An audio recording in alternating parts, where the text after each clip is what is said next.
Alors bonjour Pierre, aujourd'hui un petit deck profil pour le top 32 championnat de France. C'est ça. Tu jouais quoi? Je jouais trop Draco. Deck de pute, vas-y. Je te laisse faire. Allez, et ben les monstres. Assez classique, le set de base. Il y en a qui veulent jouer le gros, mais c'est pas l'objectif. L'objectif c'est vraiment d'invoquer ton monstre et de faire du contrôle avec Erupt, etc.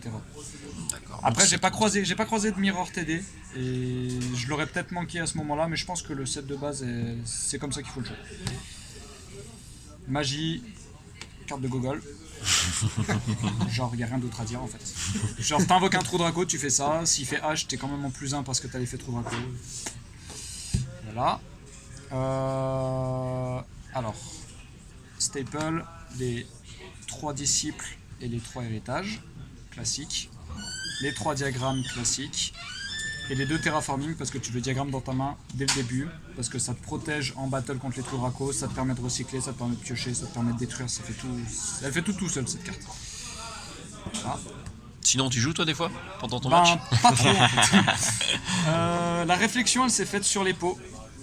Elle s'est faite sur les pots parce que en France ça aime pas trop les decks combos, ça aime pas trop tout ce qui est Thunder Dragon, tout ce qui est. Ouais, surtout Thunder Dragon.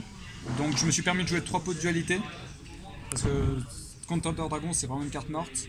Et un seul pot des désirs, j'aime pas trop la carte. Bon, ça fait du +1, mais si tu pioches pot des désirs sur le pot des désirs, surtout dans Trou Draco, souvent t'as perdu. Voilà. Attaque des monarques. Incroyable carte. Incroyable carte. Alors, explique. Alors, tu sacrifies une carte invoquée par sacrifice, t'annules l'effet d'une carte face recto sur le terrain. Donc ce qu'il faut se dire, c'est que si l'adversaire, peu importe ce que l'adversaire active, tu chaînes l'effet du Trou Draco. Donc tu vas récupérer une carte. Et en plus, tu sacrifies, t'annules, tu pioches un. Donc ça te fait du +1 dans le trade. Et ça annule Twin Twister, ça annule Evenly, ça annule tout, sauf les contre-pièges, bien entendu. Piège classique. 3 Apocalypse, un Return. Rien à redire. Package classique. On s'attendait à du Salamangrande. On a eu du Salamangrande. Il ne peut y en avoir qu'un. Cette carte elle est free win contre Salamangrande.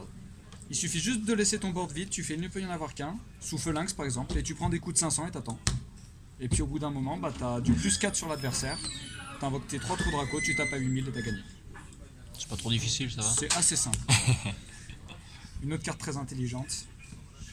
Pas d'effet de monstre sur le terrain. C'est vrai qu'il y a beaucoup d'effets de monstres dans le méta. Hein. Super content. Voilà. Donc tu résous ça contre Orcust, t'es à 95% de chance de win. Que demander de plus? Du coup on en joue une quatrième. Oui, tant qu'à faire. Les cartes un peu spicy, jugement main deck parce que le vieux barbu il est cool. Ordre impérial parce qu'on s'attendait à du SS. T'aimes bien les barbus, hein? Ouais, j'adore les barbus. Et cascade parce que cette carte est trop forte, elle fait du plus.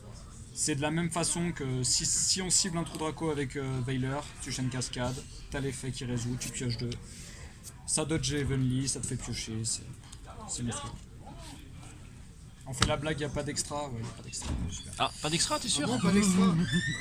Alors, side, 3 boules, parce qu'on déteste les decks combos, on a du mal à revenir contre, surtout Thunder Dragon, on peut pas tuto, c'est compliqué. Voilà. 3 rivaleries, donc ça c'est très fort. Dans les match-up, souvent c'est simplement swap, il ne peut y en avoir qu'un. Donc on enlève il ne peut y en avoir qu'un dans Thunder Dragon, contre des choses comme Orcust, etc. On déteste Twin, on déteste Red Reboot, donc on joue les pots de vin. Parce que si on prend Red Reboot, eh ben on a perdu. La plupart du temps. Inspector Border, j'en ai joué que 2 parce que j'aimais pas cette carte au début. Et en fait, faut en jouer 3 parce que c'est la meilleure carte du jeu. Et parce que ce soit en Go First, tu la setup. Et si l'adversaire a pas Pancratops, il est perdu. Et même dans le grinding game, si tu arrives à simplifier la situation pour qu'il ait très peu de ressources, tu fais un Spectre Border et un trou Draco et souvent ça passe plus. Donc tu le repasserais à 3 s'il fallait recommencer. Ouais, faudrait le repasser à 3. Carte de gogol. C'est très simple en fait. Ça se joue dans tous les sides. Quoi. Ça se joue dans tous les sides.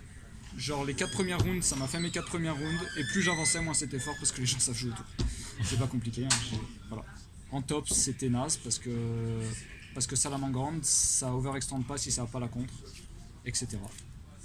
Voilà. La déception de la journée, c'est les hand traps, parce que dans Trou Draco, faut pas jouer de hand trap. Ah bon? T'as Du pas coup, envie de les j'aurais défausser? changé ça et j'aurais mis Border et un autre truc, peut-être Imperial Order, peut-être Soul Drain, je sais pas. Mais c'était pas très fort ça. Ok, Voilà. bon. Sinon, t'as joué contre quoi en gros dans ton tournoi? En gros, 7 ou 8 Salamangreande. Sur les 11 rondes? J'ai pris beaucoup de Salamangreande. Un SS, un Minburn, 2 pendules et un ou deux Orcust. Ça va. Voilà. Ok, bon. Une petite dédicace? Petite dédicace, merci à tous ceux qui m'ont prêté des cartes. Merci à Thibaut Chave pour la liste qu'il m'a donnée la veille du tournoi. Et merci à la maman de Jérémy Reynaud avec qui je passe des grands moments de plaisir. On va pas te demander d'en parler plus. Bon, on te remercie et puis bonne continuation à toi. Salut!